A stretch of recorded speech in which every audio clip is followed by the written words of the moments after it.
I could imagine that in the IT scene, I mean, I'm an IT recruiter, so I'm talking to candidates all the time. I could imagine that they develop after a while a little bit of decision paralysis, just because there's so much constantly changing, new technologies, new tools are being brought out. Then the geopolitical situation is always evolving. How do you, I guess the overarching question for me would be,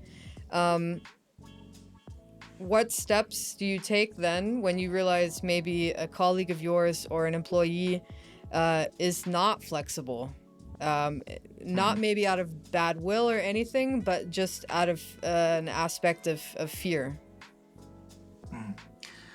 I would maybe expand the question to how I would be also treated, because I want to manage to support my team members how I would like to be supported, and it's often also not bad, as you said, but to have a reflection on your behavior and your reflection on your capabilities and how you're capable of, or being perceived, how you are coping the change. And I think that's the first step to maybe talk very openly. And this is not about taking somebody's respect or not too seriously, or because it's also for, if you're a sportsman and if you're a soccer player on Champions League level, then therefore just having bad days, it's also great to improve yourself. Yeah.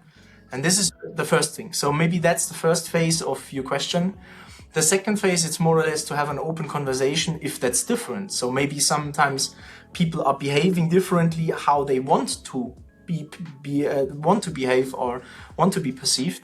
And that's more or less an iterative process over, I would say, 3, 4, 6 months, depending on the circumstances.